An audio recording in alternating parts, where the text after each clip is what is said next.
13 বছৰীয়া ছাত্ৰলৈ পলাল 23 বছৰীয়া শিক্ষয়িত্ৰী। শুনিলে আচহুৱা যেন লাগিলেও এয়া এক সত্য ঘটনা।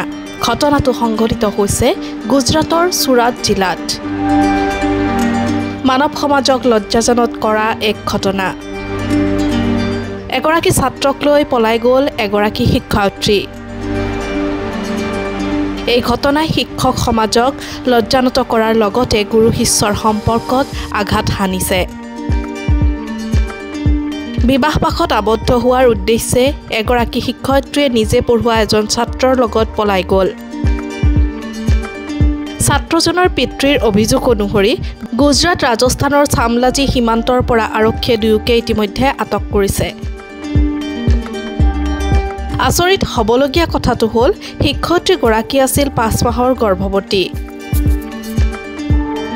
আৰক্ষীৰ জেৰাত শিক্ষয়িত্ৰীগৰাকীয়ে কয় যে গৰ্ভত থকা শিশুটি তেওঁ পলাই নিয়া সেই 13 বছৰীয়া ছাত্ৰজনৰে।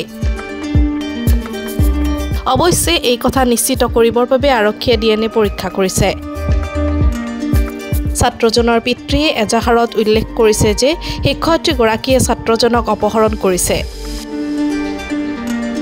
আৰক্ষীয়ে নিৰুদ্দেশ হোৱা গোচৰ পঞ্জীয়ন কৰি দুয়োজনৰ সন্ধানত অভিযান আৰম্ভ কৰে।